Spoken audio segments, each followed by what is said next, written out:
السلام علیکم ورحمۃ اللہ وبرکاتہ۔ بسم اللہ الرحمن الرحیم۔ الحمد للہ الذی ہدانا لہذا وما كنا لولا ان ہدانا اللہ۔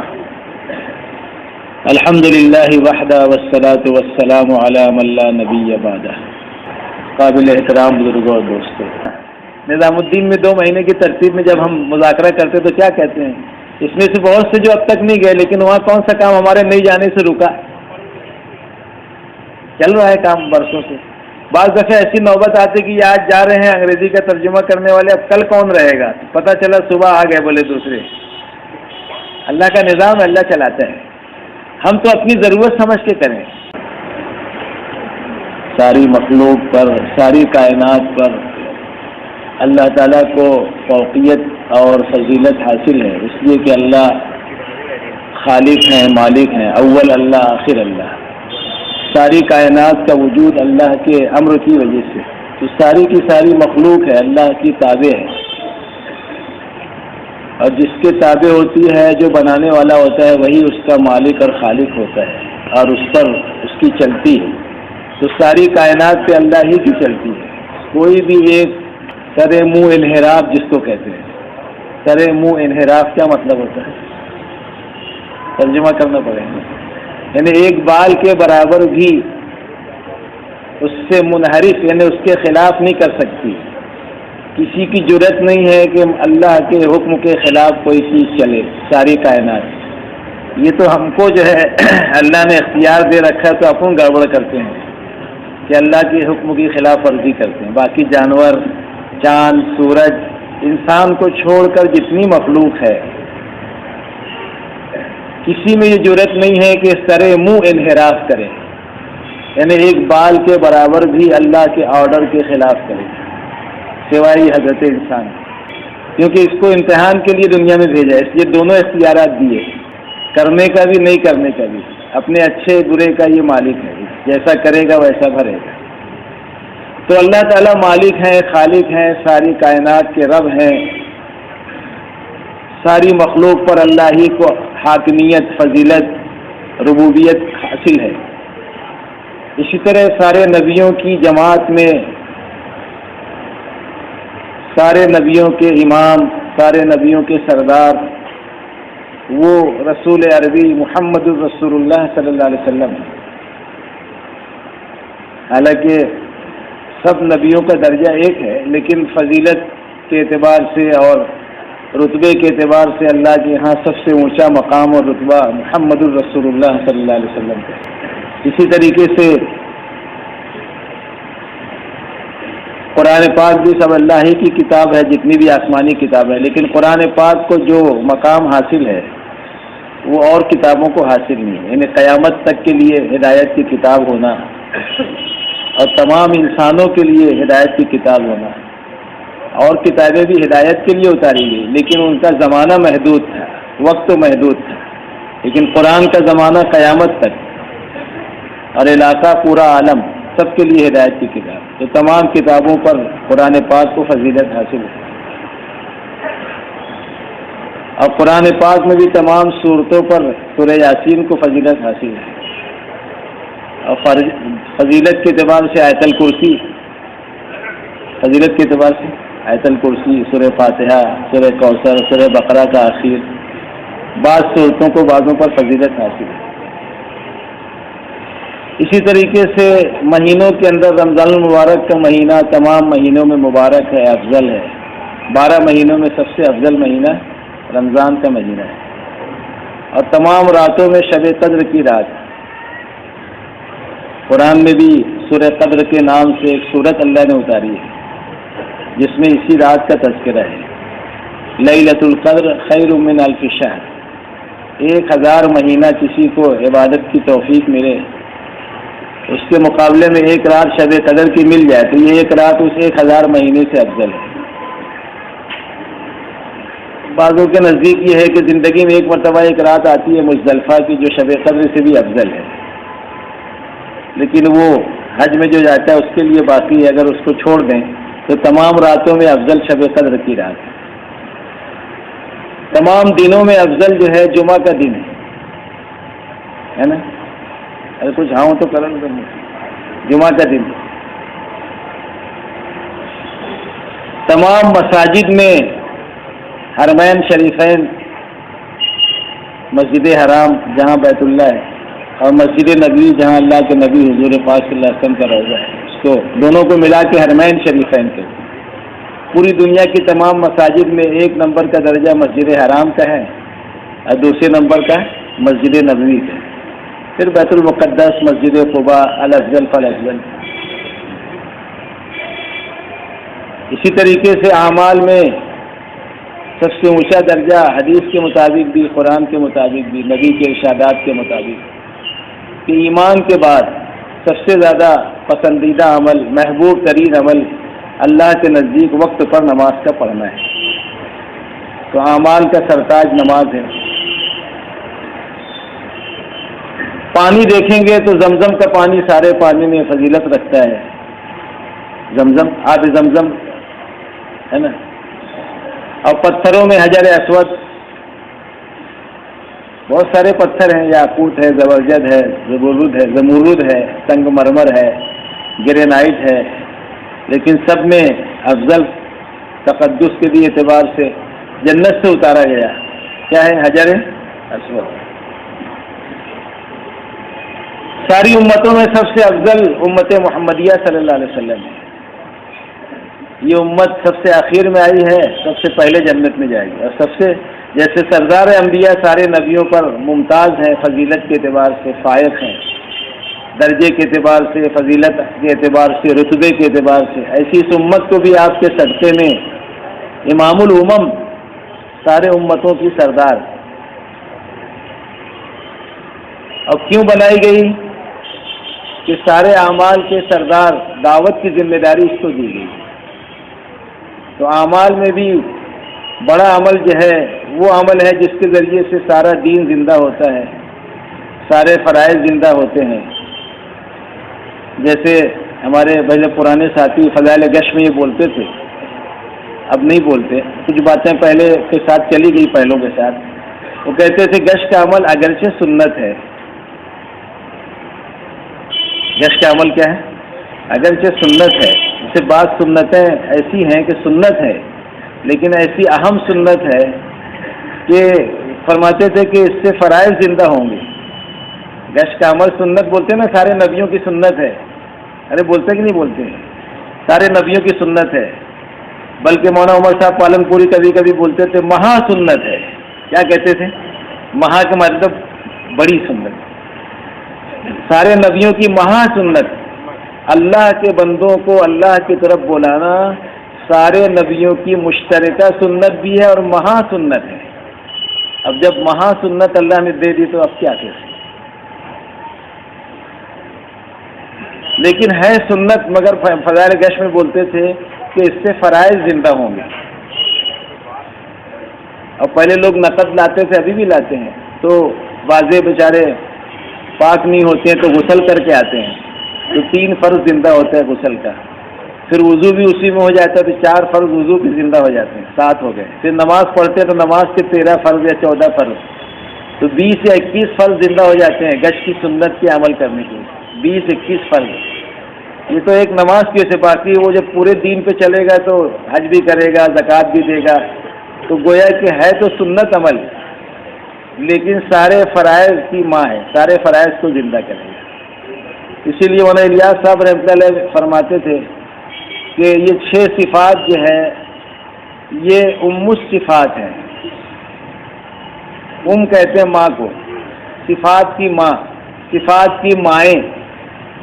مائی حوا علیہ السلام سے ہم سب دنیا میں آئے، ایک ماں باپ کی اولاد، تو ماں جو ہے اس کے ذریعے سے نسل چلتی ہے، تو گویا یہ صفات ساری صفات کی ماں ہے، یعنی یہ صفات آ گئی تو ساری صفات جنم لے گی ان کے ذریعے سے، باقی سب صفات آئے گی۔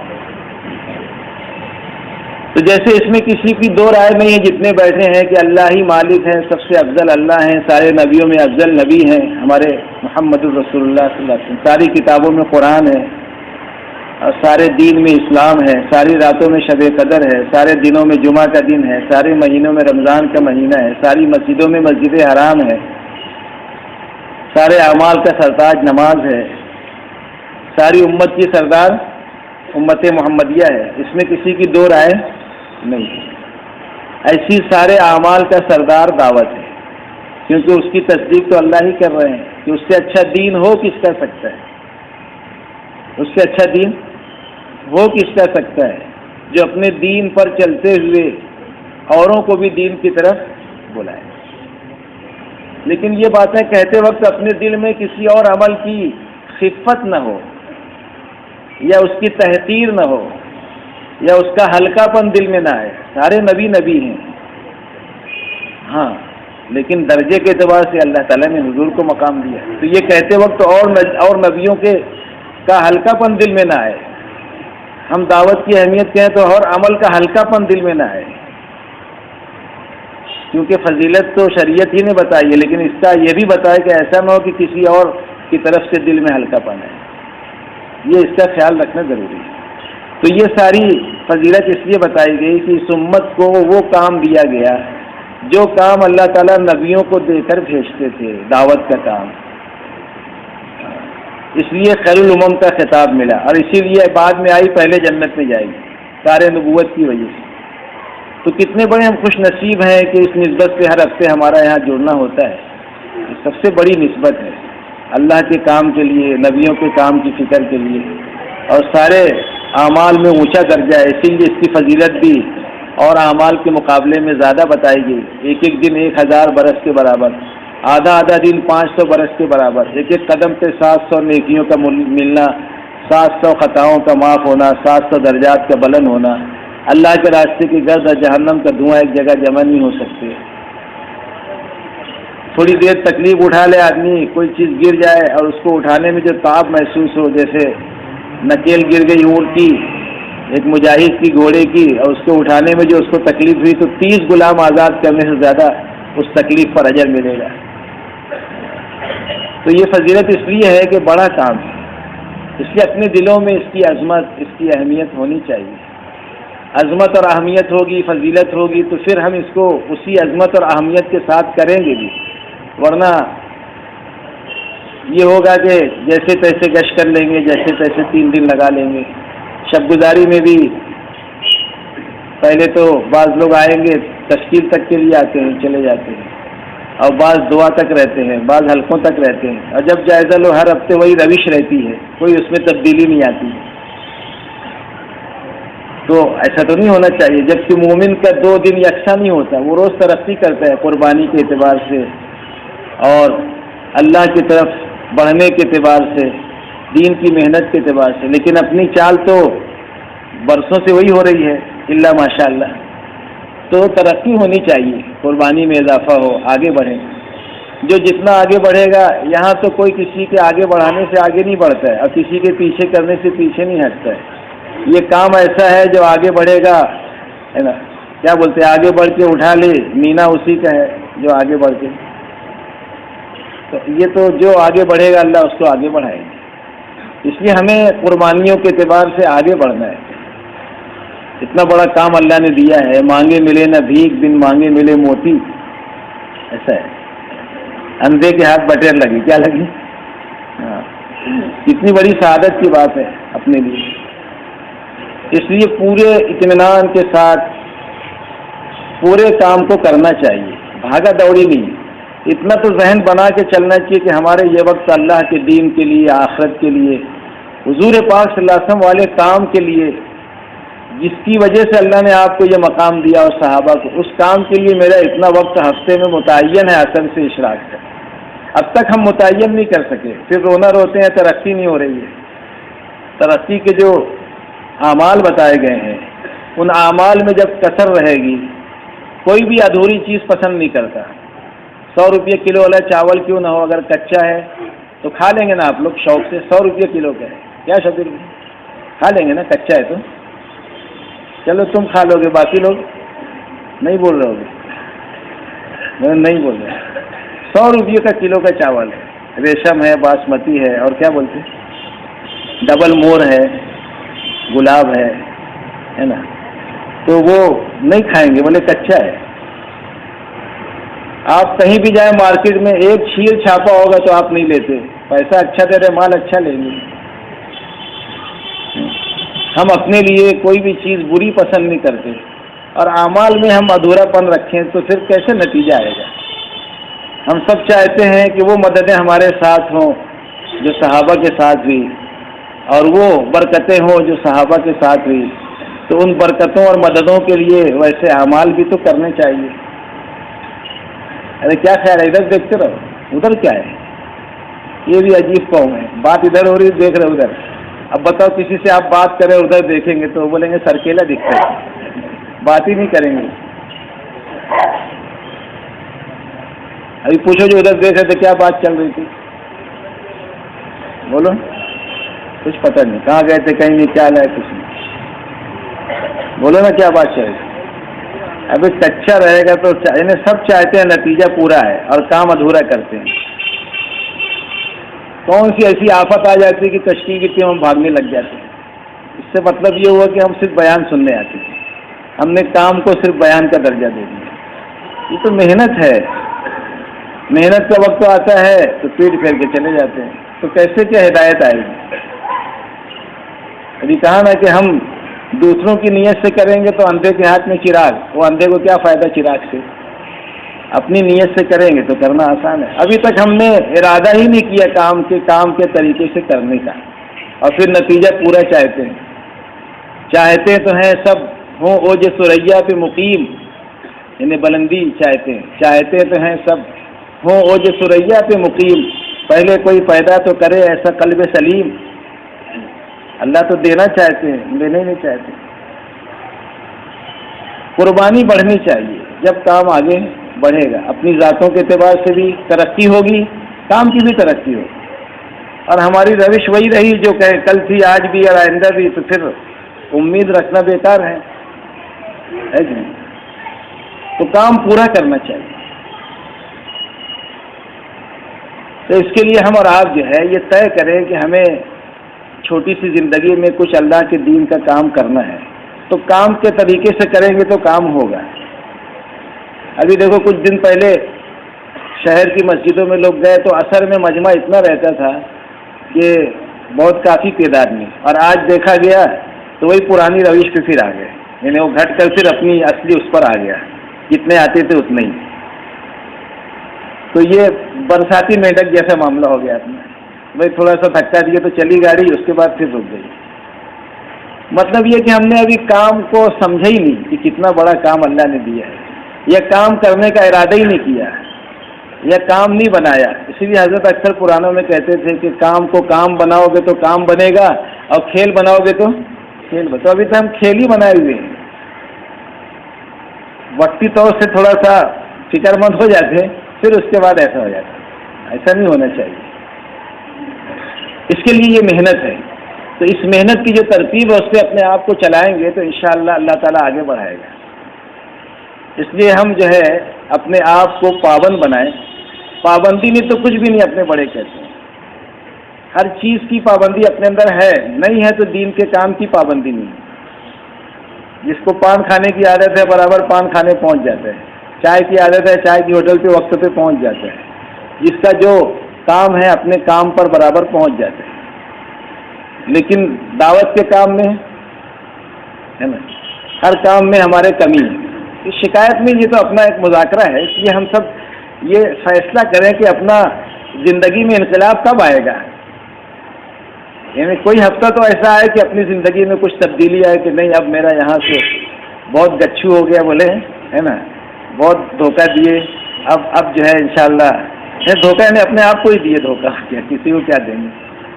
پابندی نہیں آ رہی ہے ہمارے اندر، جو پابندی مطلوب ہے پابندی پر نتیجہ ہے۔ ہر جگہ آپ لفظ دیکھیں گے اہتمام اور پابندی پر وعدے ہیں، اعمال پر بھی اہتمام سے، پابندی سے، اچھی طرح وضو کر کے، ساری چیزوں میں آپ دیکھو گے تو ہر چیز میں پابندی اور اہتمام کا لفظ آتا ہے، پھر اللہ کی طرف سے انعام ہے۔ جیسی محنت ہم کر رہے ہیں اس پر نتیجے کا انتظار ہم کریں گے تو کرتے رہیں، نہیں آئے گا نتیجہ۔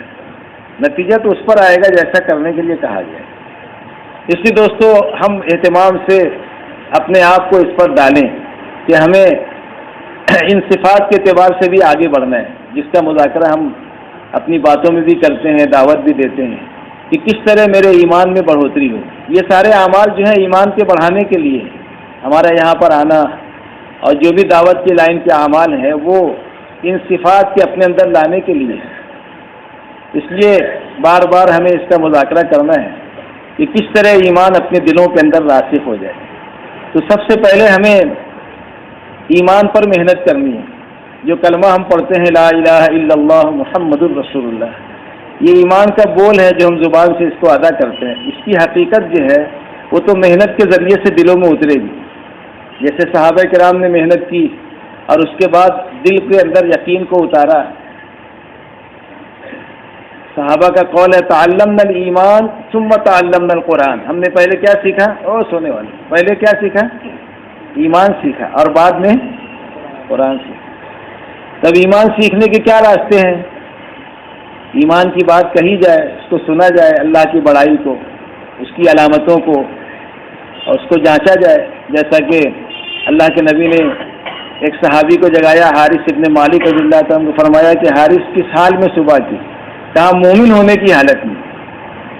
تو آپ نے پوچھا کہ ہر دعوے کی دلیل ہوتی ہے، ہر قول کی حقیقت ہوتی ہے، حارث تمہارے اس قول کی کیا حقیقت ہے کہ تم ایمان والے ہونے کی حالت میں صبح کی؟ تو فرمایا کہ میں نے اپنا رخ دنیا سے آخرت کی طرف پھیر لیا ہے، دن میں پیاسا رہتا ہوں، راتوں کو جاگتا ہوں یعنی عبادت کرتا ہوں، اور جنت اور جہنم کے مناظر اور میدان محشر ہر وقت میری نگاہ کے سامنے ہوتے ہیں۔ تو آپ نے ارشاد فرمایا کہ حارث تیرا دل ایمان کے نور سے روشن ہو چکا ہے، تو اس پر اپنے آپ کو باقی رکھنا، قائم رکھنا۔ تو اب یہ علامتیں ہم دیکھیں میرے اندر آ رہی ہے، ہر وقت میرے سامنے آخرت کا منظر، جیسے اثر میں بات آئی کہ وہاں زانو پر سر ہے اور انہیں پلسرات یاد آ رہی ہے، اور ہمارے ایمان کا یہ حال ہے کہ نماز میں ہے لیکن نماز میں بھی خدا کا دھیان، منہ میرا کعبہ شریف کی طرف اور خیال میرا چاروں طرف، اللہ اکبر۔ ایسے اور منشی اللہ دتہ صاحب سے مرکز سے کہتے تھے ہو سکتا ہے ان قریب کوئی ایسا آلہ ایجاد ہو جائے جو بتا دے کہ ہم نماز میں کہاں تھے، جیسے ہر چیز کا وہ آتا ہے نا فوٹو، اور تو ہو سکتا ہے کچھ دنوں کے بعد کچھ آلہ ایسا ایجاد ہو جائے کہ وہ آلہ یہ بتائے کہ تم نماز میں کہاں تھے، کہاں کہاں گئے تھے، وہ کیش کر کے بتائے گا کہ دیکھو تم یہاں تھے یہاں تھے۔ تو یہ مشق سے آئے گا نا۔ مولانا یوسف صاحب نے خط لکھا تھا کہ نماز میں خیال جمانے کے لیے 4 حالتیں نماز کی ہوتی ہیں: قیام، رکوع، سجدہ، قاعدہ۔ چاروں حالتوں میں 3 مرتبہ اس خیال کو جمائے کہ میں اللہ کو دیکھ رہا ہوں یا اللہ مجھے دیکھ رہے ہیں، تو پھر انشاءاللہ ایک وقت آئے گا کہ مشق ہو جائے گی، اللہ کا دھیان نماز میں آئے گا۔ تو یہ علامتیں بتائی گئی، تو ہم اس پر غور کریں۔ ان حدیثوں کا مذاکرہ اسی لیے ہے کہ اس کی روشنی میں ہم اپنے ایمان کا ایکس رے کر لیں کہ اپنا ایمان کس ڈگری پر، آیا اپنے اندر بھی یہ چیز پیدا ہو رہی ہے کہ نہیں ہو رہی ہے۔ ان حدیثوں کے بیان کرنے کا یا ایمان سے متعلق مذاکروں کا مقصد یہ ہے کہ اس کی روشنی میں اپنے ایمان کو ہم دیکھیں کتنا بڑھ رہا ہے۔ جیسے دوسرا واقعہ جو سنتے ہیں بڑوں سے کہ ایک جماعت آئی اور آپ کی خدمت میں عرض کیا کہ ہم ایمان والے ہیں، تو حضور نے فرمایا کہ ایمان والے ہو تو تمہارے قول کی کیا دلیل ہے کہ تم ایمان والے ہو، کیا علامتیں ہیں، کس وجہ سے کہہ رہے ہو؟ تو ان لوگوں نے کہا کہ ہمارے اندر 15 خصلتیں ہیں جس کی وجہ سے ہم اپنے کو ایمان والا کہتے ہیں۔ تو آپ نے فرمایا کہ وہ کیا ہے؟ تو ان جماعت کے لوگوں نے، وہ دیہات کے لوگ جو آئے تھے، کہا کہ 5 چیزوں پر ہمارا ایمان ہے۔ کتنی چیزوں پر؟ ایک اللہ پر ایمان ہے، یعنی اللہ کے ساتھ ہم کسی کو شریک نہیں کرتے، اللہ ہی رب ہے، اللہ ہی مالک ہے، اللہ ہی خالق ہے۔ اور دوسرے آپ اللہ کے نبی ہیں، اللہ کے سوا کوئی معبود نہیں اور آپ اللہ کے نبی ہیں، یہ ایک ہوا۔ انہیں گواہی دینے اللہ پر ایمان رکھتے ہیں ایک، اور دوسرے فرشتوں پر ایمان ہے، تیسرے رسولوں پر ایمان ہے، چوتھے کتابوں پر ہمارا ایمان ہے، اور 5ویں قیامت کے قائم ہونے پر ہمارا ایمان ہے۔ یہ 5 چیزیں بتائی، یہ 5 چیزوں پر ہمارا ایمان ہے: اللہ پر، فرشتوں پر، رسولوں پر، کتابوں پر، اور قیامت کے قائم ہونے پر۔ پھر فرمایا کہ 5 چیزوں پر ہمارا عمل ہے، ایک تو یہ کہ ہم اس بات کی گواہی دیتے ہیں، یعنی یہاں گواہی کو عمل میں شمار کیا کہ اللہ کے سوا کوئی معبود نہیں اور آپ اللہ کے رسول ہیں صلی اللہ علیہ وسلم۔ دوسری بات یہ فرمائی کہ ہم لوگ 5 وقت کی نماز کا اہتمام کرتے ہیں۔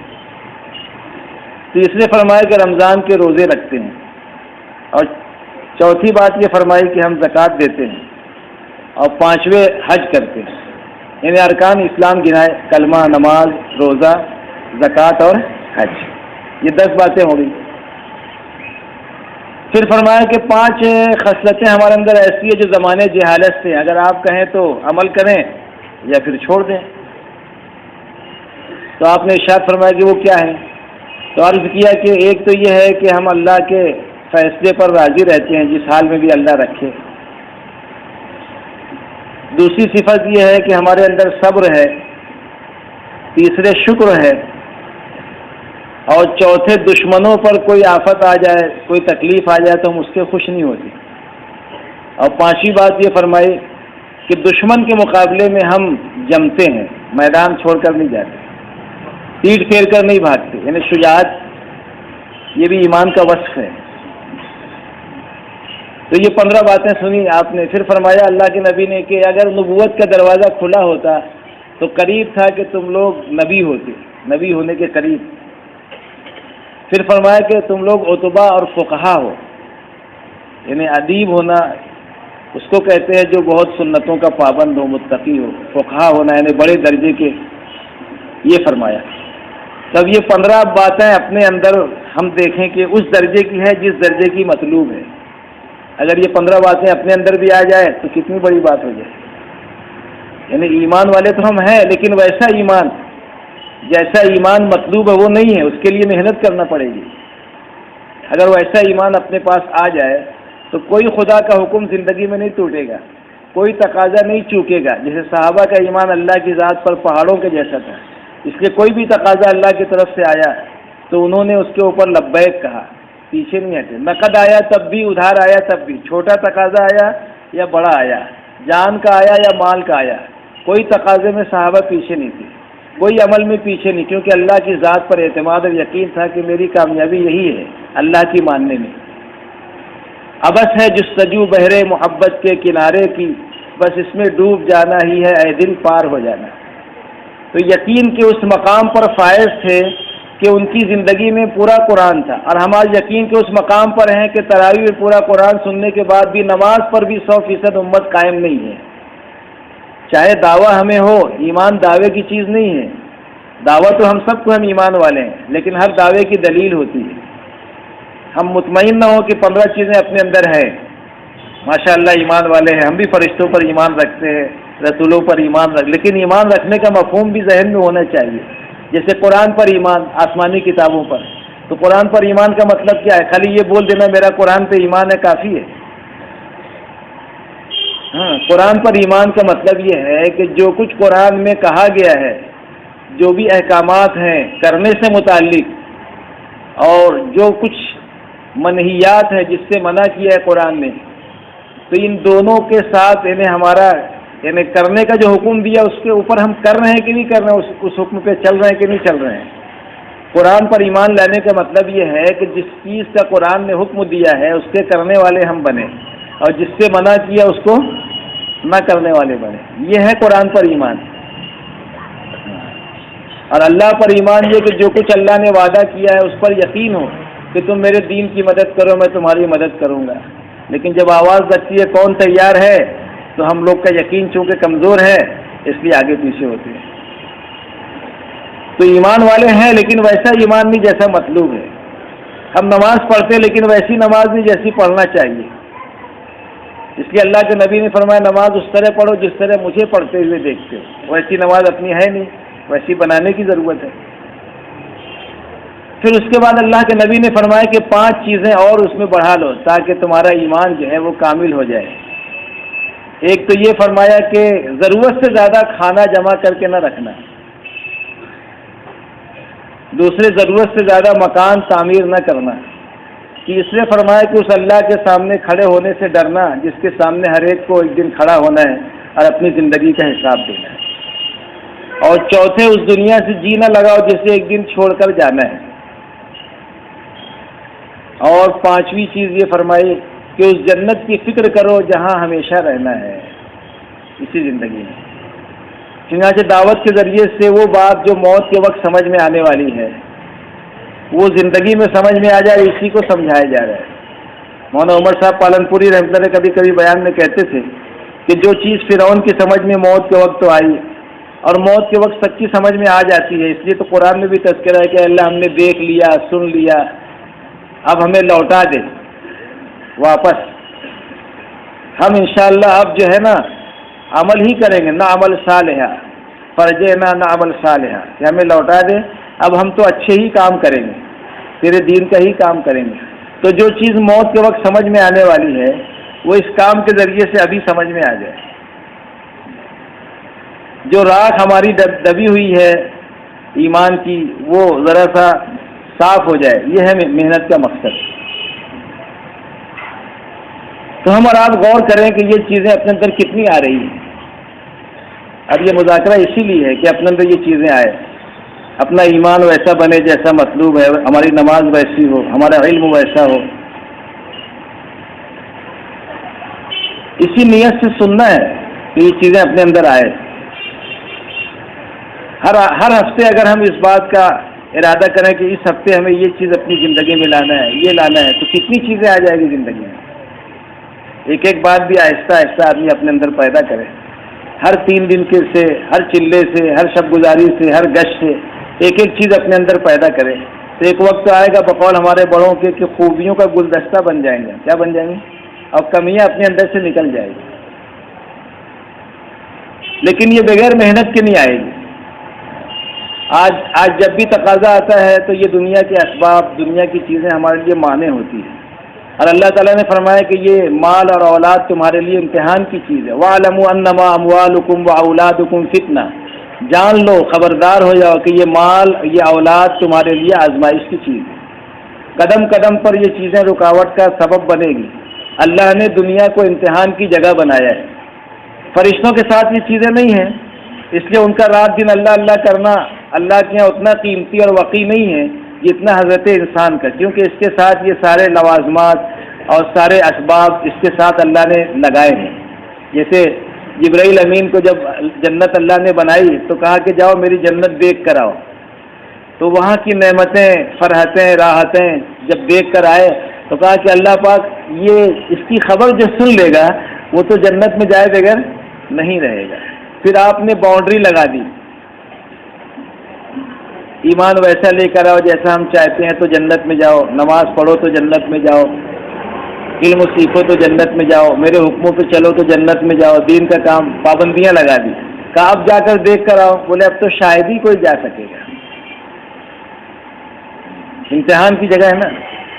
اس کے بعد جہنم کو بنایا تو کہا دیکھ کر آؤ جہنم. تو وہاں کی مصیبتیں، وہاں کی کلفتیں، وہاں کا عذاب، وہاں کی پیاس، وہاں کی بھوک، یہ منظر دیکھ کر کہا کہ اللہ پاک جو اس کی خبر سنے گا تو کوئی نہیں جائے گا اس میں. کون جائے گا ایسی جگہ؟ کوئی ہر آدمی اپنے آپ کو وہاں سے بچائے گا. لیکن اللہ تعالیٰ نے وہاں وہ بارڈر ہٹا دیے سارا. غیبت کرو تو جہنم میں جاؤ، ہے نا، اور جھوٹ بولو تو جہنم میں جاؤ.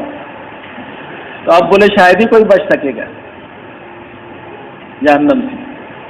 تو اللہ تعالیٰ نے امتحان کے واسطے یہ ساری چیزیں لگائی. اب ہم لوگ جب بھی تقاضا آتا ہے تو کوئی اپنی بیماری کا، کوئی اپنی بڑھاپے کا، اور کوئی اپنے کاروبار کا، یہ سارے عذاب لاتے ہیں. تو اللہ تعالیٰ ہی نے یہ ساری چیزیں ہمارے ساتھ لگائی ہیں کہ اس میں رہتے ہوئے پھر کرو.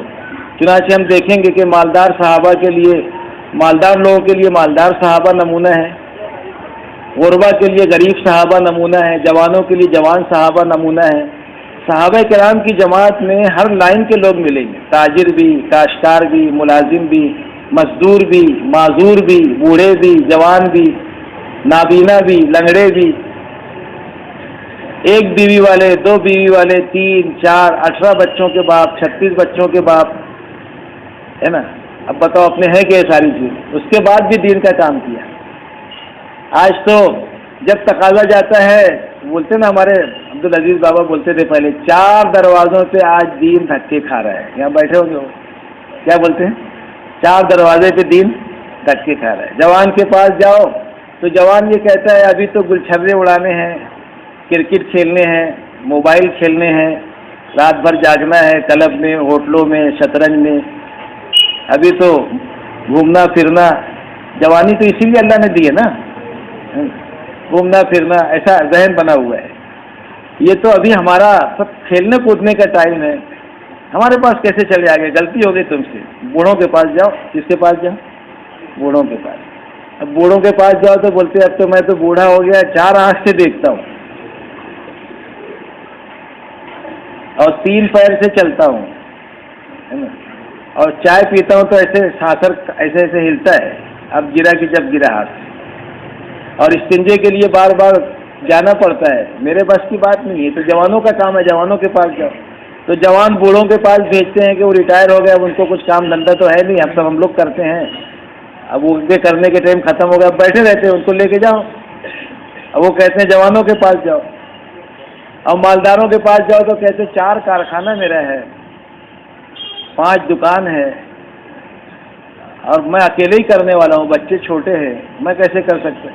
غریبوں کے پاس جاؤ، ان کے پاس کوئی کاروباری ذمہ داری نہیں ہے، غریبوں کے پاس جاؤ۔ غریب کے پاس جاؤ تو بولے روز جھیرا کھودتے، روز پانی پیتے، روز کماتے، روز کھاتے، ہم کیسے دین کا ہے؟ تو مالداروں کے پاس جاؤ، وہ تو کارخانہ بند کر کے بھی جائیں گے تو اتنا کما چکے ہیں کہ 40 دن میں کچھ ان کا کچھ ہونے والا نہیں۔ ہاں، بولے ان کے پاس جاؤ۔ تو اب بتاؤ، چاروں دروازے سے دھکے کھا رہا ہے اسلام۔ اب ایسے ہی کریں گے تو اللہ تعالیٰ کو بھی غیرت ہے، تھوڑا موقع تو دیں گے، اللہ ڈھیل تو دیں گے، ہے نا۔ لیکن اگر ایسا ہی معاملہ رہا تو اللہ تعالیٰ کو تو ہماری ضرورت تو ہے نہیں، ہمارے چلے 4 مہینے کی، ہمارے مال کی، ہمارے صلاحیت کی۔